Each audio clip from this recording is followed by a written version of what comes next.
की करोगे, हल की है? क्योंकि नरमे हुण चढ़ी जाता, बुरे हाल आई, की करना हुंदा, खुदकुशी आ, और तो हल ही कोई नहीं। ਜ਼ਿਮੀਂਦਾਰ ਤਾਂ ਹੁਣ ਖੁਦਕੁਸ਼ੀ ਕਰਨ ਦੇ ਹੱਕ ਦੇ ਵਿੱਚ ਆ ਬਸ। ਜਿਹੜਾ ਨਰਮਾ ਕਿਸਾਨਾਂ ਨੇ ਹਜ਼ਾਰਾਂ ਰੁਪਈਆ ਠੇਕਾ ਭਰ ਕੇ, ਹਜ਼ਾਰਾਂ ਰੁਪਈਆ ਜਿਹੜਾ ਖਰਚਾ ਕਰਕੇ ਉਹ ਨਰਮੇ ਨੂੰ ਕੋਸ਼ਿਸ਼ ਕੀਤੀ ਸੀਗੀ, ਪਰ ਪੂਰਨ ਤੌਰ 'ਤੇ ਅੱਜ ਘਾਟੇ ਦਾ ਸੌਦਾ ਜਿਹੜਾ ਹੈਗਾ ਉਹ ਬਿਲਕੁਲ ਸਾਬਤ ਹੋ ਰਿਹਾ। ਨਰਮਾ ਖਤਮ ਹੀ ਹੈ ਜੀ। ਉੱਥੇ ਵਾਹ ਤਾਂ ਅੱਗੇ 4 ਕਿੱਲੇ ਗੁਆਂਢੀਆਂ ਨੇ ਵਾਹ ਤਾਂ 2 ਕਿੱਲੇ ਹੁਣ ਵਾਹ ਕੇ ਉਹ ਟਰੈਕਟਰ ਖੜਾ ਹੀ ਖਤਮ ਕਹਾਣੀ ਹੈ। ਇਹਨਾਂ ਛੋਟੇ ਜ਼ਿਮੀਂਦਾਰਾਂ ਦਾ ਬਿਲਕੁਲ ਇਹਨਾਂ ਕੋਲ ਮੈਂ ਕਹਿ ਸਕਦਾ ਵੀ ਅਖੀਰ ਦੇ ਵਿੱਚ ਜਦੋਂ ਕਰਜ਼ਾ ਚੜ੍ਹ ਗਿਆ ਤਾਂ ਇਹਨਾਂ ਕੋਲ ਹੋਰ ਕੋਈ ਰਾਹ ਨਹੀਂ ਰਹੂਗਾ ਮਿਲ ਕੇ ਆਪਣੇ ਆਪ ਨੂੰ ਬਚਾਉਣ ਦਾ। ਹੱਲ ਹੁਣ ਵੇਖੋ 50-52 ਨੂੰ ਠੇਕੇ ਲਈ ਹੋਈ ਹੈ ਜੀ। ਹੁਣ ਕਰਜ਼ਾ ਚੜ੍ਹਨ ਦੀ ਨੌਬਤ ਹੈ ਜੀ, ਹੋਰ ਸਥਿਤੀ ਕੀ ਹੈ। ਸਾਡੇ ਪਿੰਡ ਸਾਡੇ ਨਾਲ ਕਿਸੇ ਨਾਲ ਕੋਈ ਮੁਲਾਕਾਤ ਨਹੀਂ ਹੋਈ।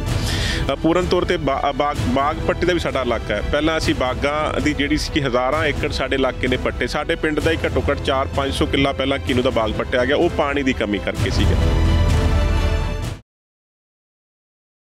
जिथे गुलाबी सुंडी दे चलदे हाँ कई एकड़ हज़ारा एकड़ जड़ा हैगा नरमे की फसल जी बर्बाद हुई। उस तो बाद कुदरती मार का जड़ा सामना किसानों को करना पाया है। तो उस तो बाद जिस तरह के नाल चिट्टी मक्खी का जड़ा हैगा हमला होएगा, उहदे करके किसान जड़े है बेहद परेशान है तो बेहद दुखी है, अपनी फसल नूं जड़ा बचाने की कोशिश कर रहे हैगे। असी इस समय मौके ते गिद्धड़ा वाली पिंड के रकबे दे विच खड़े हैं तो इत्थे दस्सिया जा रहा है कि करीब 80 तो 90% जड़ा हैगा नरमे की फसल जी है बर्बाद हो गई है। पिछे जे जिस तरह के नाल मीह पे है उहदे करके भी एक वड्डा नुकसान होया हैगा, लेकिन किसान जड़ा अपनी फसल नूं जड़ी बचाने की कोशिश कर रहे हैं। लोकां दे नाल गल भी करांगे तो आखिर पूछांगे कि कारण किस तरह के नाल, जिवें एक गुलाबी सुंडी दे करके जड़ा इन्हां नूं एक मार सहनी पई है, उस तो बाद कुदरती जड़ा हैगी मार जड़ी है मीह दी जड़ी इन्हां नूं सहनी पई है, उस तो बाद जड़ा चिट्टी मक्खी का जड़ा हमला होया है उहदे करके इस इलाके के करीब हज़ारा एकड़ जड़ा नरमे की फसल जी है बर्बाद हो गई है। किसान बेहद चिंतित है। तुहानूं ये भी दस दईए कि छोटे किसान है, इन्हां वालों जड़ा हैगा ठेके ते जड़ियां ज़मीनां लईआं गईआं करीब 50 तो 60 हज़ार रुपया प्रति एकड़ के हिसाब के नाल ठेके ते लैण दे बाद जिस तरह की जिहड़ी मार इन्हां नूं पई है उन्हां दा आर्थिक जड़ा नुकसान होया है, वो इस चीज़ नूं सोच के बड़े परेशान है कि हुण किता की जाएगा, की सरकार उन्हां दी बांह फड़दी है या फिर सिर्फ सरकार के दावे या फिर लारे ही रहणगे। गल करते हैं इंद्रजीत सिंह बजाज नाल, इस पिंड के जिहड़े किसान है, होर किसान उन्हां दे नाल भी गल करांगे की है कि जी किस तरह के नाल जिहड़ा हैगा नरमे की फसल जिहड़ी प्रभावित हुई है। देखो नरमा जदों असीं बीजिया सीगा ਤਾਂ उस टाइम नहरबंदी का बहुत ਵੱਡੀ प्रकोप साडे इलाके ਨੂੰ सहना ਪਿਆ ਸੀਗਾ। ਜਿਹੜਾ ਟੈਂਪਰੇਚਰ ਸੀਗਾ ਉਹ 35 डिग्री तो ਉੱਪਰ ਦਾ ਹੋ ਗਿਆ ਸੀ। ਨਰਮਾ ਉਹਨੂੰ ਸਹਿਣ ਨਹੀਂ ਕਰ ਸਕਿਆ। ਉਸ ਟਾਈਮ ਪਾਣੀ ਦੀ ਮਾਰ ਪਈ, ਫਿਰ ਉਸ ਤੋਂ ਬਾਅਦ ਬਾਰਿਸ਼ ਆਉਣ ਦੇ ਨਾਲ ਜਿਹੜਾ ਹੈਗਾ ਚਿੱਟਾ ਮੱਛਰ ਸੀਗਾ ਜਿਹਨੂੰ ਅਸੀਂ ਵਾਈਟ ਫਲਾਈ ਕਹਿ ਦਿੰਦੇ ਹਾਂ, ਉਹ ਪੂਰਨ ਤੌਰ 'ਤੇ ਅਟੈਕ ਕਰ ਗਿਆ। ਤੁਹਾਡੇ ਸਾਹਮਣੇ ਬਿਲਕੁਲ ਜਿਹੜਾ ਨਰਮਾ ਕਿਸਾਨਾਂ ਨੇ ਹਜ਼ਾਰਾਂ ਰੁਪਈਆ ਠੇਕਾ ਭਰ ਕੇ, ਹਜ਼ਾਰਾਂ ਰੁਪਈਆ ਜਿਹੜਾ ਖਰਚਾ ਕਰਕੇ ਉਹ ਨਰਮੇ ਨੂੰ ਕੋਸ਼ਿਸ਼ ਕੀਤੀ ਸੀਗੀ, पर पूर्ण तौर पर अज घाटे का सौदा जोड़ा है वो बिल्कुल साबित हो रहा है। सरकार वालों सुनिया सीगा कोई 37 टीमां नरमे दी लई लगाईआं गईआं, पर साडे इलाके जां साडे पिंड साडे नाल किसी नाल कोई मुलाकात नहीं हुई। पूर्ण तौर पर बाग पट्टी का भी साडा इलाका है। पहलां असीं बागां दी जिहड़ी सी कि हज़ारां एकड़ साडे इलाके ने पट्टे। साडे पिंड दा ही घट्टो घੱਟ 400-500 किला पहलां किनू दा बाग पट्टिया गया, वो पानी की कमी करके सीगा। उस तो बाद हुण नरमे दा जिहड़ा हैगा माड़ा समा चल रहा है। जिहड़ा जिमीदार हैगा वो पहले ही जिहड़ा हैगा माड़े समय चों गुजर रहा। मेरी तां तुहाडे जरिए ही मतलब कि गुजारिश है सरकार नूं, साडी उन्हां नूं कोई शिकायत नहीं, गुजारिश है, क्योंकि जिमीदार दे सिर ते ही जिहड़ी हैगी है सरकार पावर च आई सीगी ते बिल्कुल यही चाहिदा भी चंगे तरीके नाल जो भी हैगा पूर्ण तौर ते छोटे जिमीदार साडे इन्हां ने ठेके ते लैके सारा खेतीबाड़ी कर रहे हैं। इन्हां छोटे जिमीदारां दा बिल्कुल इन्हां कोलों मैं कह सकदा भी अखीर दे विच जदों करजा चढ़ गया तो इन्हां कोले होर कोई राह नहीं रहूगा मिल के अपने आप नूं बचाउण दा। ते पूर्ण तौर ते सरकार नूं चंगे तरीके नाल स्पैशल गिरदौरियां करा के स्पैशल तरीके दे नाल करवा के सारा जिहड़ा हैगा मुआवजा देना चाहिए। पर जिੱਥੋਂ तक ਸਾਨੂੰ ਦੇਖੋ ਸਾਨੂੰ ਕੋਈ ਖੇਤੀਬਾੜੀ ਮਹਿਕਮੇ ਨੇ ਇਹ ਕੋਈ ਪ੍ਰੋਪਰ ਗਾਈਡ ਤਾਂ ਨਹੀਂ ਕੀਤਾ ਵੀ ਬਿਲਕੁਲ, ਕਿਉਂਕਿ ਸੋਸ਼ਲ ਮੀਡੀਆ ਦਾ ਜ਼ਮਾਨਾ ਹੈ, ਖੇਤਾਂ 'ਚ ਆ ਕੇ ਕੋਈ ਕੈਂਪ ਨਹੀਂ ਲਗਾਏ ਗਏ। ਪਰ ਸਾਨੂੰ ਜਿਹੜੇ ਸਾਡੇ ਖੇਤ ਮਜ਼ਦੂਰ ਨੇ ਉਹ ਸਾਨੂੰ ਇਸ ਤੋਂ ਤੱਕ ਗਾਈਡ ਕਰਦੇ ਆ ਜ਼ਿਮੀਂਦਾਰ ਨੂੰ ਵੀ ਬੀਜ ਮਾੜਾ ਸੀਗਾ, ਅਤੇ ਇਹ ਬੀਜ ਮਾੜੇ ਦੀ ਵੀ ਗੱਲ ਹੋ ਸਕਦੀ ਹੈ। ਪੂਰਨ ਤੌਰ 'ਤੇ ਜਿਹੜੀਆਂ ਕਹਿੰਦੇ 3 ਸਪਰੇਆਂ ਕਰਤੀਆਂ ਅਸੀਂ, ਉਸ ਤੋਂ ਬਾਅਦ ਵੀ ਚਿੱਟਾ ਮੱਛਰ ਨਹੀਂ ਮਰਿਆ, ਸਪਰੇਅ ਵੀ ਮਾੜੀ ਹੋ ਸਕਦੀ ਹੈ।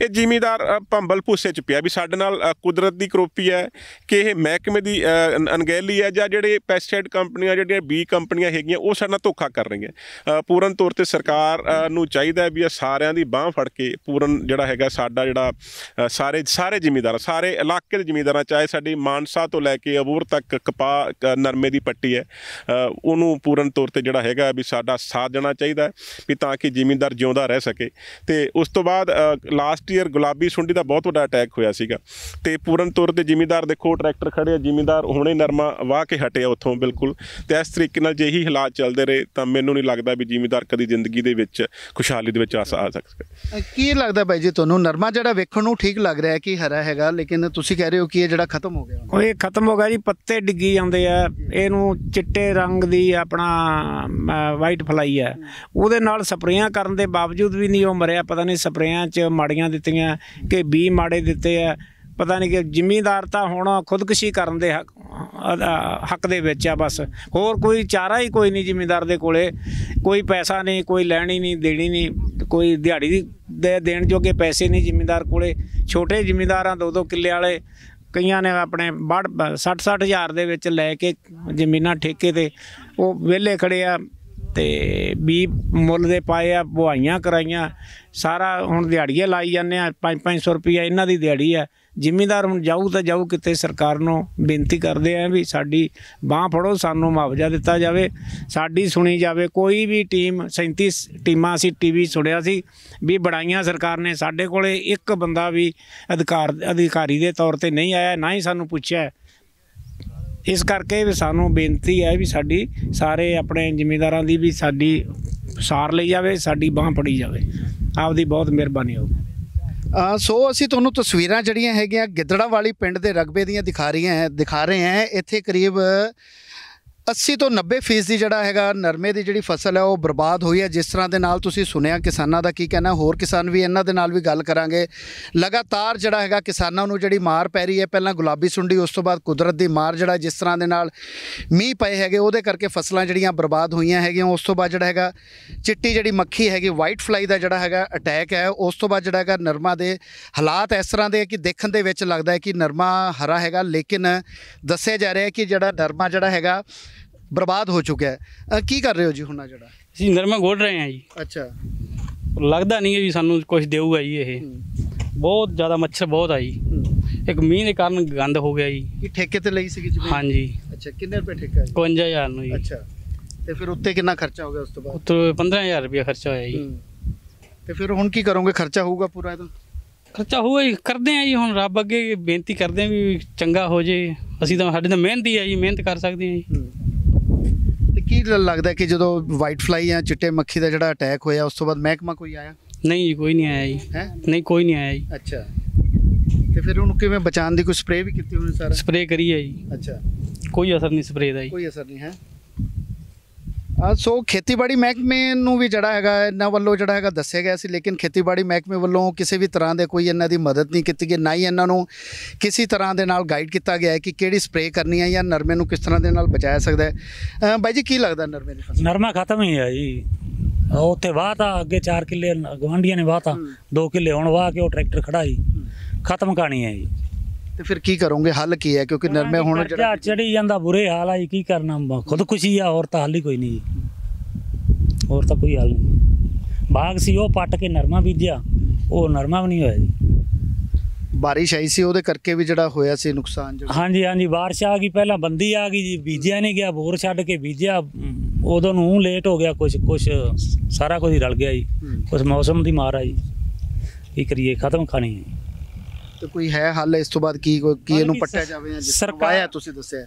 ਹਾਂ, ਸਰਕਾਰਾਂ ਅੱਗੇ ਕਰਦੇ ਆ ਬੇਨਤੀ ਵੀ ਸਾਨੂੰ ਕੋਈ ਮੁਆਵਜ਼ਾ ਦਿਓ, ਨਹੀਂ ਤਾਂ ਕਹਾਣੀ ਖਤਮ ਆ ਜ਼ਮੀਨਦਾਰ ਦੀ।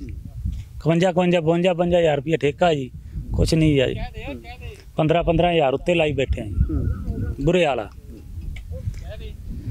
ਸੋ ਤੁਸੀਂ ਦੇਖ ਸਕਦੇ ਹੋ ਕਿ ਕਿਸ ਤਰ੍ਹਾਂ ਦੇ ਨਾਲ ਜਿਹੜੇ ਲੋਕ ਇੱਥੇ ਮੌਜੂਦ ਹੈ, ਕਿਸਾਨ ਜਿਹੜੇ ਛੋਟੇ ਕਿਸਾਨ ਹੈ, ਕੀ ਕਹੋਗੇ ਜੀ? ਨਰਮਾ ਜਿਹੜਾ ਹੈਗਾ ਕਿੰਨੇ ਰੁਪਏ ਠੇਕਾ ਜਿਹੜਾ ਤੁਸੀਂ? 52,000 ਨੂੰ ਕਿੱਲਾ ਲਿਆ ਜੀ ਠੇਕੇ ਜੀ। ਅੱਛਾ, ਨਰਮਾ ਹੈ ਨਹੀਂ, ਕੁਛ ਜਮਾ ਹੀ ਹੈ ਨਹੀਂ ਜੀ, ਖਤਮ ਹੈ ਜੀ ਨਰਮਾ ਜੀ। ਤੇ ਫਿਰ ਇਹ ਜਿਹੜਾ ਮੀਂਹ ਆਇਆ ਸੀ ਜਦੋਂ ਉਦੋਂ ਰੁਕੇ ਹੋਏ ਸੀਗੇ ਕਿ ਪਾਣੀ ਕਰਕੇ ਆ, ਹੁਣ ਤਾਂ ਸੁੱਕ ਗਿਆ ਜਿਹੜਾ? ਨਹੀਂ ਜੀ, ਮੀਂਹ ਨਾਲ ਥੱਲੇ ਬੈਠਾ ਹੈ ਜੀ। ਅੱਛਾ, ਸਪਰੇਆਂ ਵੀ ਕਰ ਲੀਆਂ 3-4 ਪਰ ਨਹੀਂ ਸੈੱਟ ਨਹੀਂ ਹੋਇਆ ਜੀ ਨਰਮਾ ਜੀ। ਤੇ ਚਿੱਟੀ ਮੱਛਰੀ ਦਾ ਕਹਿਰ ਜ਼ਿਆਦਾ ਹੈਗਾ ਜੀ। ਤੇ ਫਿਰ ਦੱਸਿਆ ਸੀ ਮਹਿਕਮੇ ਵਾਲਿਆਂ ਨੂੰ ਕਿਸੇ ਨੂੰ? ਮਹਿਕਮੇ ਕੋਈ ਆਇਆ ਨਹੀਂ ਜੀ, ਤੇ ਦੱਸੀ ਕਿ ਨਹੀਂ ਗੇੜਾ ਮਾਰ ਨਹੀਂ ਆਂਦੇ ਕਿ ਨਹੀਂ, ਫਸਲ ਗੇੜਾ ਬੀਜੀ ਹੈ ਮਾਰਨ ਕਿਵੇਂ? ਕੋਈ ਨਹੀਂ ਆਇਆ ਗੇੜਾ ਮਾਰਨ ਜੀ। ਅੱਛਾ, ਤੇ ਫਿਰ ਕੀ ਹੱਲ ਹੈ ਇਸ ਤੋਂ ਬਾਅਦ ਹੁਣ? ਹੱਲ ਹੁਣ ਵੇਖੋ 52,000 ਨੂੰ ਠੇਕੇ ਲਈ ਹੋਈ ਹੈ ਜੀ। ਹੁਣ ਕਰਜ਼ਾ ਚੜਨ ਦੀ ਨੌਬਤੀ ਹੈ ਜੀ, ਹੋਰ ਇਸ ਤੋਂ ਕੀ ਹੈ ਜੀ। ਸੋ ਤੁਸੀਂ ਸੁਣਿਆ ਕਿ ਕਿਸ ਤਰ੍ਹਾਂ ਦੇ ਨਾਲ ਜਿਹੜੇ ਕਿਸਾਨ ਜਿਹੜੇ ਆ ਬੇहद ਪਰੇਸ਼ਾਨ ਹੈ। ਤੁਹਾਨੂੰ ਜਿਹੜੀਆਂ ਤਸਵੀਰਾਂ ਅਸੀਂ ਗਿੱਦੜ ਵਾਲੀ ਪਿੰਡ ਦੇ ਦਿਖਾ ਰਹੇ, ਇਸੇ ਤਰ੍ਹਾਂ ਦੇ ਜਿਹੜੇ ਹੈਗੇ ਦ੍ਰਿਸ਼ ਹੈਗੇ ਪੂਰੇ ਇਲਾਕੇ ਦੇ ਵਿੱਚ ਹੈ, ਜਿੱਥੇ ਅਬੋਹਰ ਜਿਹਨੂੰ ਕਹਿ ਦਈਏ ਨਰਮਾ ਪੱਟੀ ਜਿਹੜੀ ਹੈਗੀ ਇਹ ਪੂਰੇ ਹਾਲਾਤ ਇਸ ਤਰ੍ਹਾਂ ਦੇ ਹੀ ਹੈ। ਨਰਮਾ ਜਿਹੜਾ ਹੈਗਾ ਬਰਬਾਦ ਹੋ ਚੁੱਕਾ ਹੈ, ਲੇਕਿਨ ਕਿਸਾਨਾਂ ਦਾ ਇੱਕ ਰੋਸ਼ ਵੀ ਹੈ ਕਿ ਨਾ ਹੀ ਸਰਕਾਰ ਨੇ ਹਾਲੇ ਤੱਕ ਕੋਈ ਬਾਂਹ ਫੜੀ ਹੈ ਤੇ ਨਾ ਹੀ ਮਹਿਕਮੇ ਦੇ ਕਿਸੇ ਅਧਿਕਾਰੀ ਵੱਲੋਂ ਆ ਕੇ ਉਹਨਾਂ ਦੀ ਮਦਦ ਕੀਤੀ ਗਈ ਹੈ ਕਿ ਨਰਮੇ ਦੀ ਜਿਹੜੀ ਫਸਲ ਜਿਹੜੀ ਬਰਬਾਦ ਹੋ ਰਹੀ ਹੈ ਇਸ ਨੂੰ ਕਿਸ ਤਰ੍ਹਾਂ ਦੇ ਨਾਲ ਬਚਾਇਆ ਜਾ ਸਕੇ।